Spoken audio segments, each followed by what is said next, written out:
Ngiyayikhetha inkosi enkulu yasekuphakameni. Baba Nkosi yamakhosi, ngiyacela Nkosi ube ngakimi. Ngingawona umsebenzi omkhulu kangaka nokhandwe kanzima kangaka. Ngiyacela uNkulunkulu wabantu ngingasho ukuthandwa yimi. Futhi inkosi ngingatholi ithuba lokuyiphendulela ezitheni zami. Ngoba Nkosi uthe ucela ube ngenze inkonzo.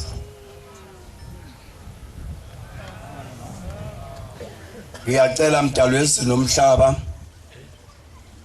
ukuthi lesikhathi ongiphe sona kube yiso.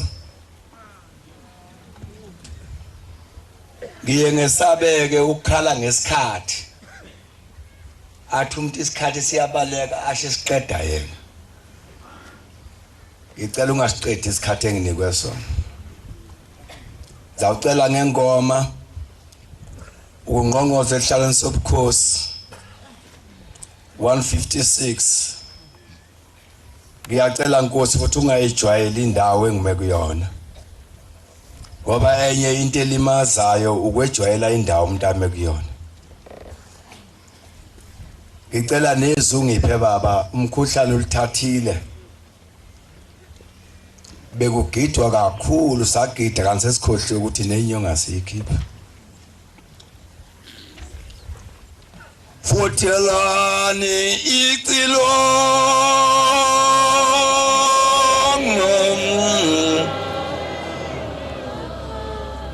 batshele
Amakhosi besingehlala singakubongi lokho. Nomunye nabanye bebebuza ukuthi ingilosi edonsa amakhosi engaka seyithathephi.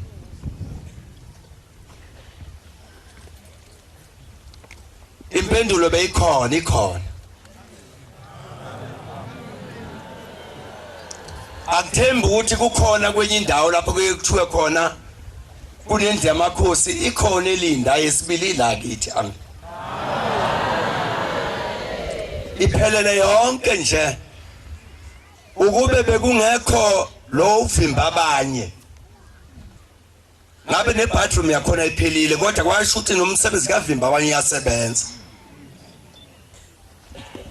ukhona umuntu oyathi nje mayesebenza entona asenzayo amthandi phela shamathi ngiyathanda unyaso lezulu kodwa imsebenzi ichaza ukuthi akafuni ngisho ulibona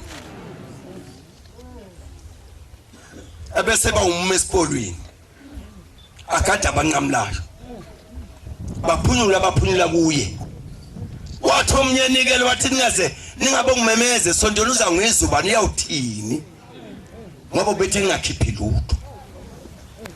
Nkosi yamakhosi ngingasho ukuthi la ekhaya lethu sinendlu yesibili yamakhosi angomama ayike yona ayikho kwenye indawo iqalela ekhaya lethu kodwa siyazi ukuthi niyakwazi ukukopisha into enhle selizokopisha bese niyakwenza ngakini nansi yankosi ingale nayo iphelele lendlu yona memeza amakhosi uthuzana ngoba lani yakhona ninendawo nimukeleke kuyo batwana bahle lokhulumayo ngumfundi hlatshwayo noma isibongo sakithi silimele ukhona okwenzekile kwasilimaza kakhulu isibongo sakahlatshwayo mawukhuluma ngaso kunendawanyana nje lima la yenzekela igcekeni batwana bahle ngicela incwadi ngiyayicela ngqulunga nginensizwe engiyibonayo engayibiza ukuthi ngumfowakathi mina ngaze ngibe umfowakathi mhlambe einkomeni noma kuphi kodwa umfowakathi mina ngibuqala enkonzweni ngathola insizwa la umfowakathi ngqulunga Jeremiah 56:6 uJeremiah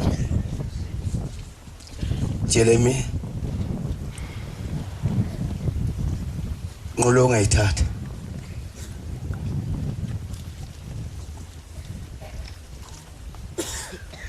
Jeremiah 15:6 nanguya uthaka sabona emehlweni sasisebenza nayo insimbi uzoyifunda lencwadi ekuphiwe makawe hlabanye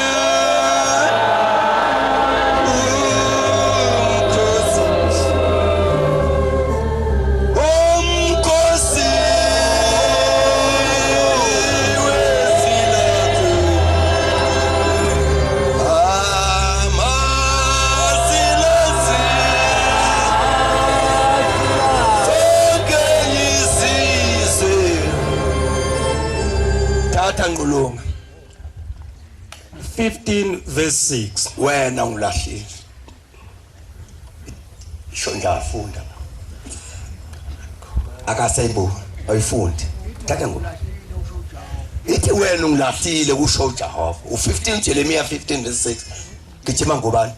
ngithathela ingqulu ushilo asiwava wena ungilahlile usho uJehova kahle wabuyele emuva hayi kahle mchunu waveva kangaka indaba ihlisa umoya emagcini abe ufunde nje kahle ungesabe ngushaya ngisho lutho amaswidi engenawo asawelela le funda ngqolo wena ungilahlile usho uJehova ukhuluma uNkulunkulu wabuyele emuva sewubuyele emuva ngiyakolula isandla sami uwe ngikubhubhisa bese ngiyakubhubhisa ngikhathele kukhawukela lonke uzaba iNazaretha awuvumi hlala phansi baba ukhona umuntu oncengaza ncengo nisho nangemali ancenga uthabe iNazaretha kodwa akuvumi ancenga azanikeze ngisho yonke into yazi bantwana abahle basezulwini ave kukubi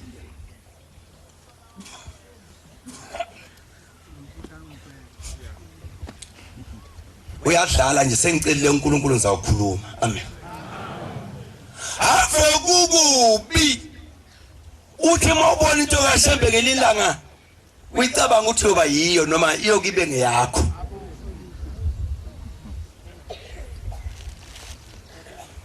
ithi lencwadi wena ungilahlile wabuyele emva bantwana abahle baNkulunkulu Nkosi yamakhosi khona insizwa ngicela ntathele enza ukukhuluma ngayo la lensizwa kilele ebusuku kufika umuntu kimi uthi yamazi lo ngithi mina ngiyamazi kodwa kahle angimazi ukuthi iNazaretha noma kasilo ubuNazaretha kuyona fashion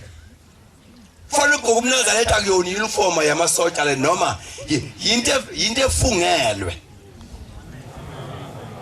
ungathi umuntu ungelila ngamazi iNazaretha uyiyo yonke into ekhona ezweni kodwa noma kunomhlanga namhlanje sombona ugqoke uNazaretha awumazi uqhamuka ngaphi nawo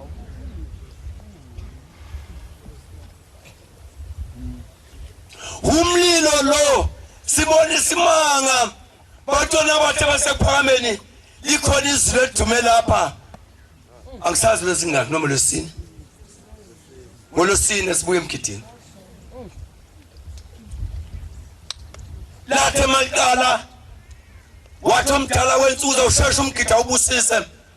uphangise ufuna uhambe wahamba wasehlala lapha eVrandi labuya naye yonke imbani izulu waqoqa abafowabo inkosi athi abasondele la iduza ngiyabona ubezobonisa bona ukuthi hayi ngomunye umuntu lashila ngomoya langena kuyo yonke indawo sho ayikho indle engavusanga wathi yahlala ngefatwa mfika uhleli lapha eVrandi ukhululekile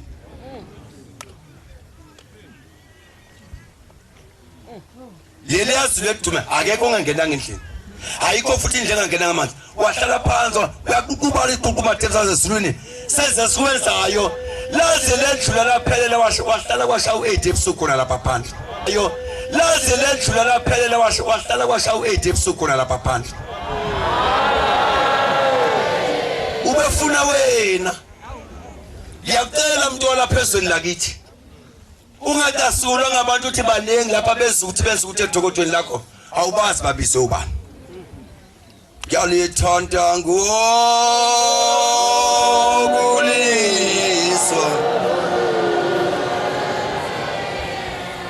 Yalolisa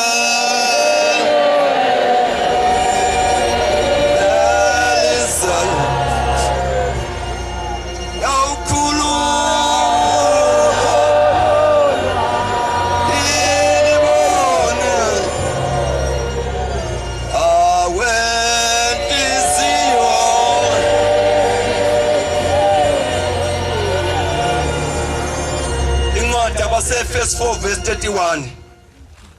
Bantwana bathe basezulwini siyabonga nguye siyabonga thola abadala ukusikhumbula uthi mayiselapha sequqela lapha uthi mfundisi uyazi nithi ubani ongilethela ngithi Nkosi wangibona ngathi ngidumela uthi ngekuseza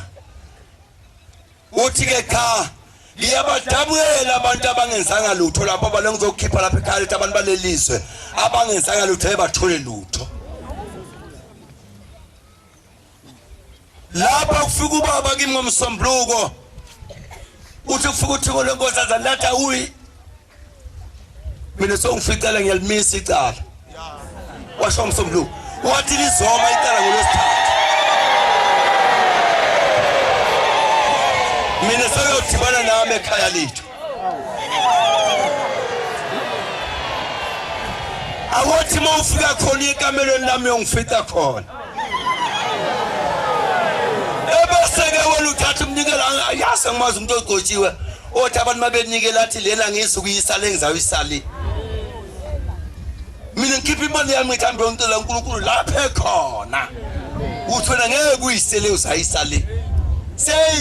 Sesihogo sakwakho njengasazi awusithini ithini incwadi 4 verse 31 yebo akukhishwe kini konke okubabayo yini babayo nolaka mangulungu ngithengwa futhi ngale isikole lalela Prince iphethwe yimi mina yakuhlephela wena woza kahle ke akukhishwe kini konke akukhishwe kini nakimi akukhishwe konke okubabayo nolaka yini babayo akukhishwe ngikone ke ini ulaka nokuthukuthela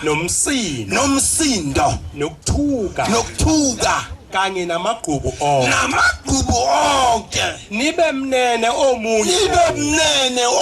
komunye nihawukelana nithethelelana njengokuba noThixo wanithethelela hlala phansi mfowethu awuyithathe kancane awuthathe uThixo kwanithethelela uthatha uphinde uthi kancane lapha wanthethelela kubani wanithethelela ngayo uKristu yebo nikhona inkosi wena uyabona ngempela mawusembe efikile ngakini wangenza lutho noma ungenza nazinkomo manje awusenalutho ngoba ithenye indoda ngoba mkhulu ehamba iyambona iyamdabukela siyawulima umbila ulima yodwa waba ngamasaka uthe masungamasaka yeza naye kuyathi baba shembe na umbila nika labantu bakho badle wathi ulime nobani wathi ngedwa wathi thatha udla wethu angudla ukudla okulinywa umuntu oyedwa ngifuna ukulinywa ngabantu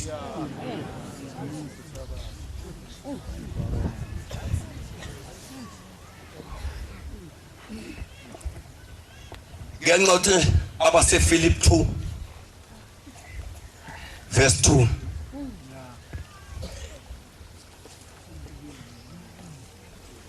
yeminyaka yeminingi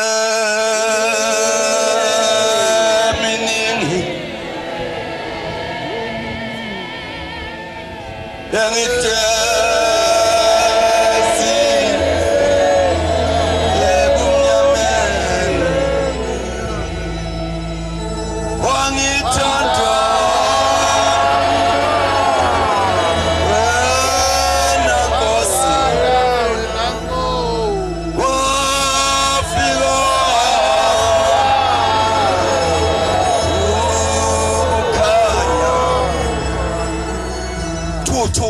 thu ngolunga gijima nenze ukujabula kwami kuphelele ya bese ubambeke ya uthuba bala inkosi yamakhosi iyabela thine besebenza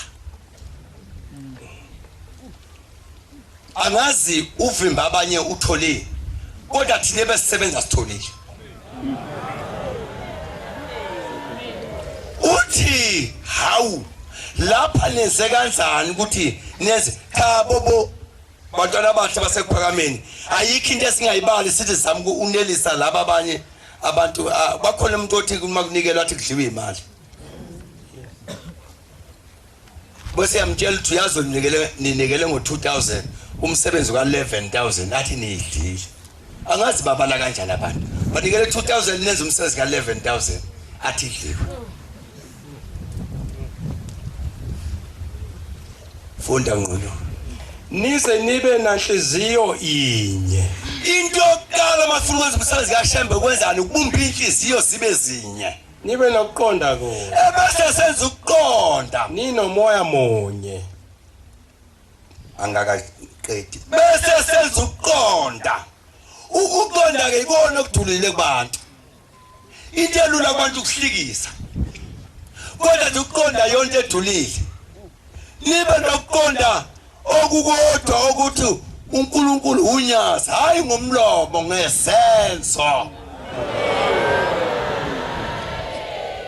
ningenzi lutho ngenkani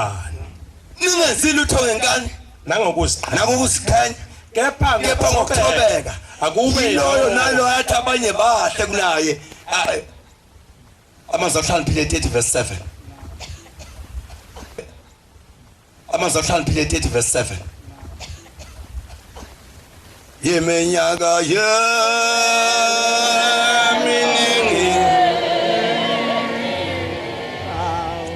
yangihlezi ebumnyameni wangithanda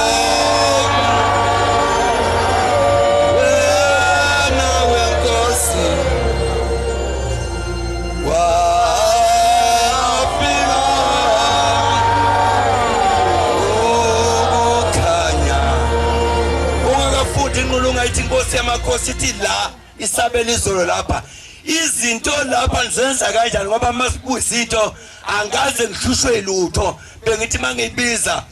bese niyikhiphe kathi niyayidala izinto anithi namanje inkosi yakithi inkosi uqwabe ifika imoto seliyaqhuka isiyelile kwathi imoto siyaquqa konke kulungisana izafika sekulungile la hayibo inkosi yamakhosi asifuni lutho ezawuni ngoba ubezekithi wena kolwa nabantu mabezekini umuntu onjani ulale wethu endlini abantu balale phansi balethwe izulu awunayo indlu yokulala ekhaya awunalo idokodo umuntu onjani awunalo ekhambela awunalo ngakini into kuze ngayimncele nje niyazi la ngale laba kulo line lawyer umncele waseMpumalanga province ngale umuntu ongale kwalo besathi mina ngiseMpumalanga akasezi la ekhaya lethu kodwa ulapha enhlakanayo funda ngqolo 30 verse 7 izinto ezimbili izinto ezimbili ngiyayicela kuNkulunkulu kwasekuphamini ungayigodli kimi ngiyakafi susa kude nami amanga namacebo nazi lento ezimbili engiyithandaza kuwe Nkosi ukuba ususe kude nami amanga namacebo ungakuniki ubumpofu nengcebo ungisize futhi Nkosi unganginiki ibempofu futhi unganginiki uthi ngicabe ngifuza ukudla okungabelweyo akufanele ukudla okungabelweyo funa ngisuthe ngikwazi ngoba ngathi umuntu onezimali zakhe ubuka izulu wathi imali njalo ngiyolethe ekhaya lethu akazange ngithi uJehova ubani na akasezange kwashemba ngamazi othi ukhona noma akekho funa ngoba hayi nqulunga hayibu awusoba ngithi encenanga sungiphangela nqulunga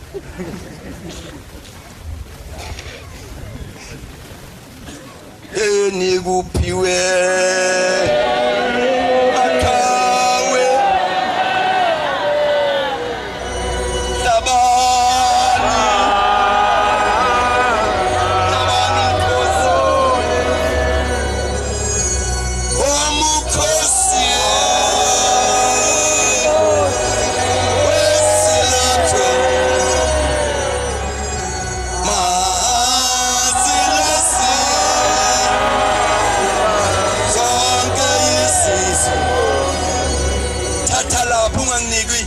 ubumpofu futhi ungangithi ngibe nemali funa ngesuthe bese ngiyakwala uJehova ubani yasho njalo insizwe ngeke ngiyibize ngesibongo ukukhona abangakubo mhla kuthenga imoto yokukhala iPrado yenkosi uthengo lenkosi azalika yona sithenga iPajero yathi mayihamba ngasathi awu uhamba ngemoto ethi hayi le bhasi lethenge inkosi eshe iNazareth wathi hayi le bhasi lethenge inkosi hamba iPajero mina ngathi mina usena imoto waphela insuku entathu yashayisa beyond repairs ekhaya mawuhlakaniphile nje ungayezi into engaphezulu kwekayihlo kodwa makwazi ukusebenzisa umqondo lapha ekhaya ingane mayithenga uMercedes futhi ithi baba nawo uMercedes wakho ngizakushayelela wona ngizobusisa ingabe sithi ubaba ngaloko uthi uyimise lapha ngimise khona lokho sikorokolo sami la ngumise khona ungethi noma Mercedes wakho mfana ubeke khona ungethukile phela manje njalo mawubeka khona ususa lena lethu khiyekini funda nqulunga funda macingwa fusa ngebe verse 9 funa ngisuthe ngikwale ngithi uJehova ungubani na qhubeka baba funa ngibe mpofu ngebe bese mayisela ngilona igama likaHlanga hlala phansi uyabona uyakwazeka ngekilinyalanga wafika masela khandi iqoqwana kaHlanga iqoqwana ngapha bangegama likaShembe kodwa ngiyakhumbula mhla lithi uThixo lenkosi azange sawuphilisa sidleke sakho akithi apha njengafanele batona bathi basezulwini yangena into enhle yakithi yabona ngoba ngigijima la ngiyazi ukhona size kuye sonke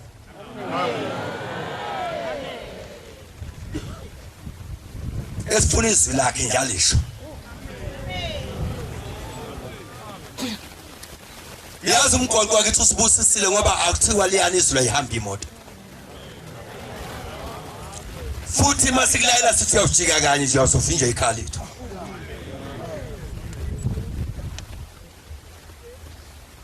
ikhona incwadi engqolo Timothy 5:12 ngani ngibisi 5:12 ngiyagijima baba ngilinde izwi lamazwi baba Nkosi yamakhosi ithi inkosi la beyakunansi indlu lendlu yesibili lena urondo ekababa mkhulu yakhiwa ubukhosi bakaSibiya makabongjavu kwathi amakhethi izindlu yezinkosi kaSibiya yathi mine ngabelwani engizalwenzela mina nomndeni wakithi sakhela ushaka sathi kunezindlu ezidle yathi ngiyayithathe kababa mkhulu amen kwathi masefikile inkosi ayikhipha imbuzi yothi ngiyamfaka endlini phela abantwana uyabona akufanele ulingisa ibhodi elikhombe ehotela izekhombe ifork and knife kodwa lona dindwa imvula incwadi Timothy 5 ithi banecala lokulahla izosho njalo verse 12 yeah benecala lokulahla kuhambe kancane ke sesihamba kancane sesigcineni baba umuntu uyabona nje la ayikho into embi njengokuthi makuthiwa kuyanikelwa lapho ufuthi abantu abangale ngemva sebephumile bebeyapi kanti siyaphuma thina sinikele sibafuta sebangaphambili uyapi ngoba phela into ilethe lapha ukuthi uzondikelela abakini uma ungenalutho hlala nje uzathiwa makuphosa uzokuthola nawe uphuma uyapi ufana nalomuntu akuyona inkinga ukuthi unganikele sonto limangwenamali kodwa usukhuza abanye seyisono ke manje mase kuthiwa ungasathuli kufana nomuntu ongabafundisa abantu Nkosi yamakhosi Ngulungu sengifuna uvala lekheli lathi benecala lokulahla ngokuba bechithile ukukholwa kwabo kokuqala ubaba khona babuzile bela bekhuluma bonke wabuzwa wathi niyakholwa yini wathi niyakholwa angizwanga impendulo futhi Nkosi yamakhosi ayikho into ebabhlungu njengoba ngigade ikhali kababa bese ngehlulwa umama ngoba Nkosi akawugcina ukugibela mina lekhaya ugcina egibela wonke umuntu wesadibana emgwaqweni kangibone baba ukuthi ngelinye ilanga umuntu ongumama ngempela ngeza makuthiwa kuyothetha icala nawe athi nawe uzoguqa bekhona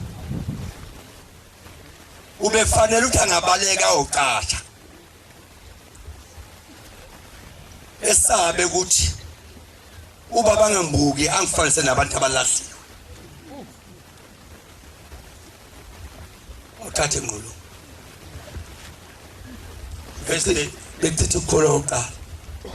futhi bajwayele ukuvela akekho Nkosi umuntu oyinkinga lapha esontweni njengevila bendinda izindlu ngezindlu futhi lo muntu oyivila indaba ezikuye ziyakuqaka ukuthi inazele ethemalishona philanga leli noma liphuma philanga ngizwile Nkosi yamakhosi uthi kithi ngomlomo wakho ngizwe abantu bethi umhlonga wathi Nkosi ushaye uvalo ngoba ukwazi ukubonisa umfundisi ebiza umuntu ngegama njengomfana wenkomo lelo lishwa baba lisehlele endaweni yakithi kodwa livela lapha ekwehlulweni ekhaya kodwa ngolo bajala ukuvela lapha kepha kungabi ubuvela kepha abavilaphi kuphela akubona indaba ekuyo umuntu siyaxaka ngoba akesabi umuntu babuye baxoxa izindaba indaba yes bamba sesihamba kancane sesiyawela phela uyazi umuntu ongakwazi ukukhuza ekhaya umkhuza kanjani ekhambeni bese bathi hayi miyekeleni uyaziwa bakhuze wena okukhuzayo uthi kanti awumazi intubana uthi ufike enye indoda ifike enkosini yakithi kwaSibiya izoyitshela omunye uNkulunkulu uthi ukhona ithi inkosi yakithi kwaSibiya awu kodwa ndaba ezitha wena kanogwaza inkosi ayithethiswa phakathi kwabantu ayisolwa futhi kodwa ingane ibeke awe ngiyathemba nenkosi yakuthetha kophambili nami ngithethisa inkosi wephuzile ukufika nkosi sehlupheka ngaka ukhona kwanele ukufika wena kwalunga konke hawu wena kanogwaza hlala indaba engaka yelizwe laloba mhlophe nini kuba lingamenyeswa uwe nawe ke hamba uyothetha la uthe uzawuthetha khona uwephuza ukuthatha ngoza ngqulu bekhuluma okungabafanele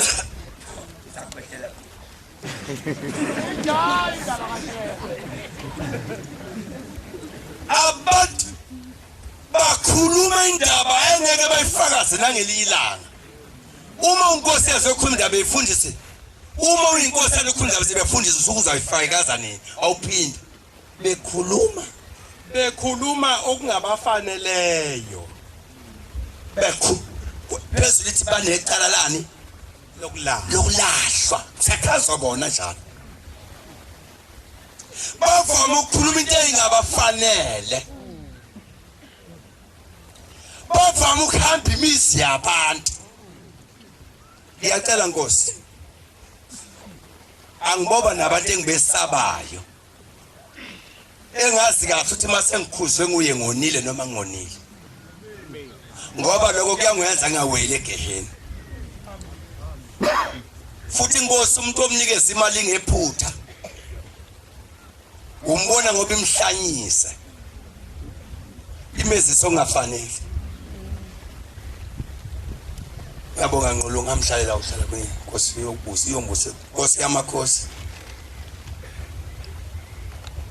ngiyacela ngicelela obaba bamkhulu ngithi kwahlatywa ekhaya umama kwaNkosi laba sekhaya umama kaBaba kwaSibiya ekhaya umama kaMama kwaGule lemndeni yonke yahlangana kwakhandwa mina engayoni ngiyacela uNkulunkulu wasekhwameni abantu othi angihambe phambi kwabo ungabi ibroho lokubavimba bangezi kuwe ungangezi nangelilanga shembe ngiyibone ngoba kwakhiwa indle enhle kangaka ngicabanga ukuthi bekuyimina ngikhohle ukuthi bekunguwe silamazwi njengoba silapha silindele akhe izwe lodwa bese sidla lona Nkosi yamakhosi usedlala sokukhosa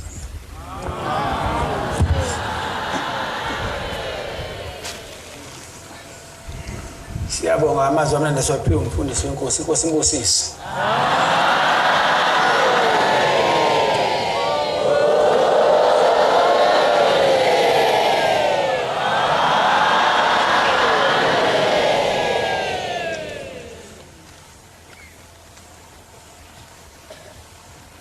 Nkosi ayibusupho mabangcwele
Hallelujah.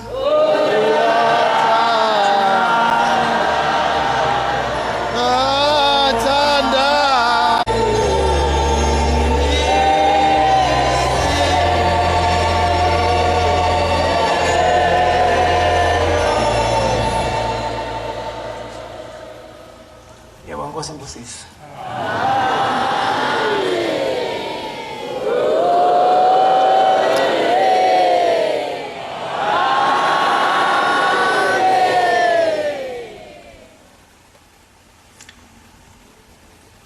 Sithi asisukume nokubonga la izwe lalapha uPhongolo enkosini ubaba uSibiya.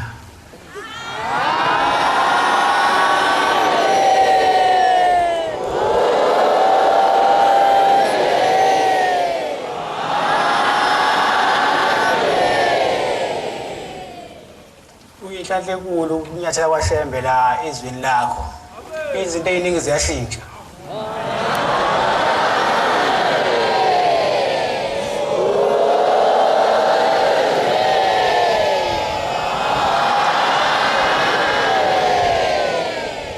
Nabangakaboni ababone basondele basheshe.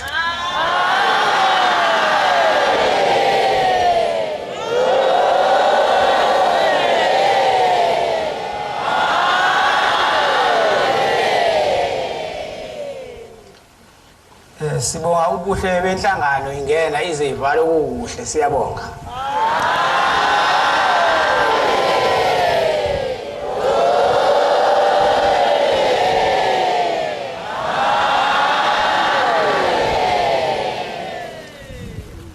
Kodwa ke njengoba sila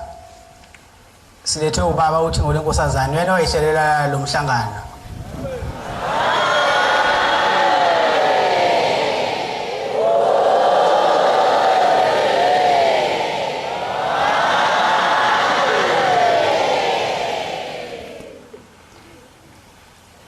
Ngicela ukufika la. Wakhuluma nobaba uSibiya inkosi yalelizwe. Ibuza inkosi ukuthi baba uphinde usibashe nini.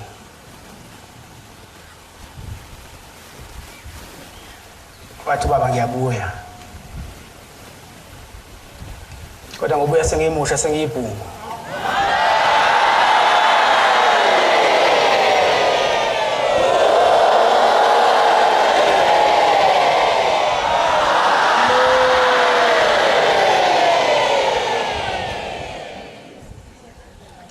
uShembe uyenza into yakhe ngothando nangokuhle uzenzela yena.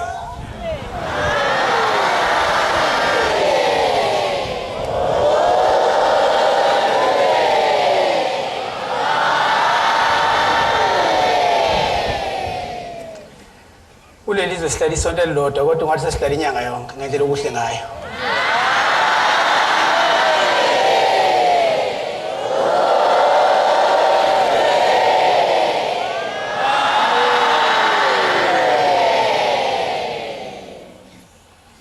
Kodwa ke siphoqwa isikhathi. Okuzayo sohlala nje isikhashana esithe xaxa.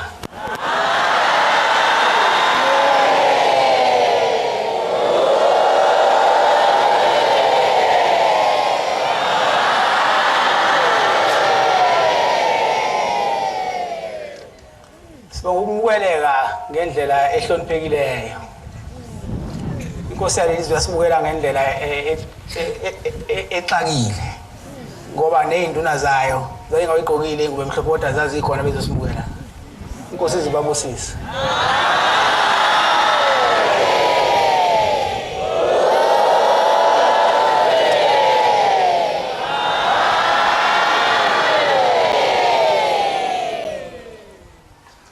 Themba ukuthi njengoba sesizohamba ngomsombuluko ukhona nekuzozile.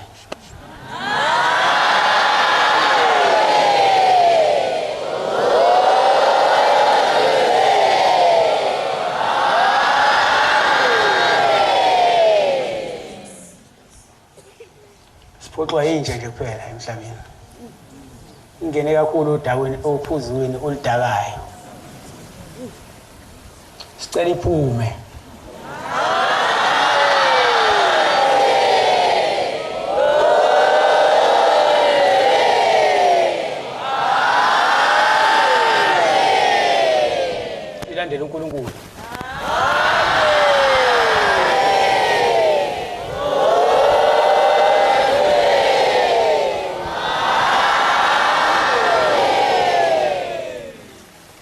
uNkulunkulu asiphele bonke abafaka isandla kwakhiwa lo muzi, izibusiso nezinhlanhla abaphumelele konke abakufisayo.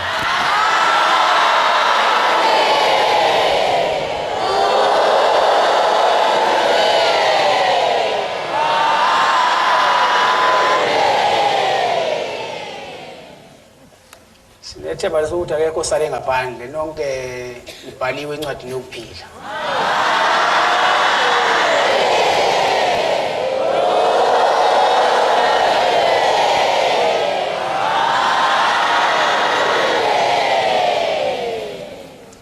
Akukho nogodwa sike sakhala ngakho la, yonke into kumele uyiqhamukele, konke sikudinga kumele uyiqhamukele.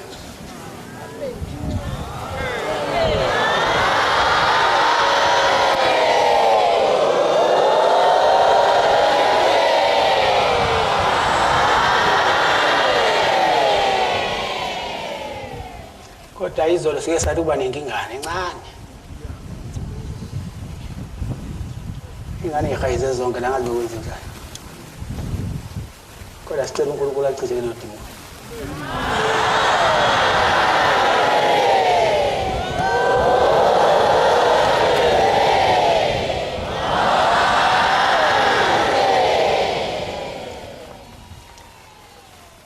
Sicela uNkulunkulu avikele amakhosi esizwe sakithi.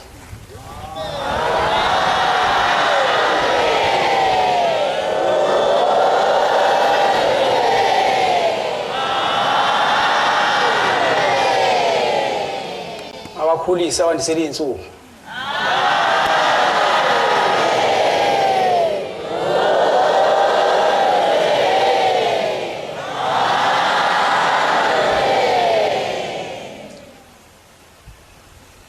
Abaqedela izitha.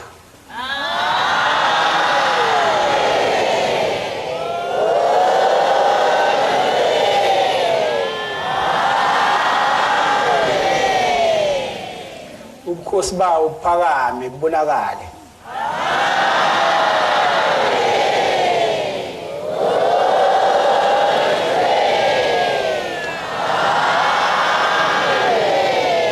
Lezizwe zabo zibahloniphe, zazi ukuthi amakhosi lawo.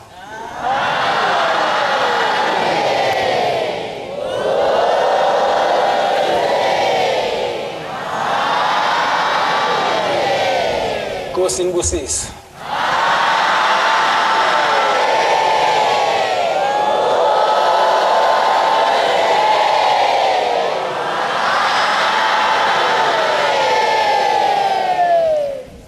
Sizovala inkonzo yesabatha lasemini ngesihlabelelo 131. Sicela umvangeli uNgubane wasebuthelana sihole ngalesihlabelelo. Inkosi ibusise.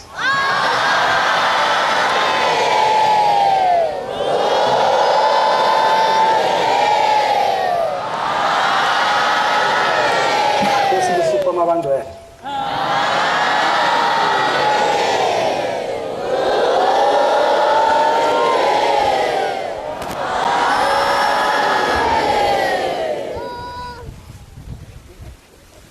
Usi baba sizwe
sibaxhasa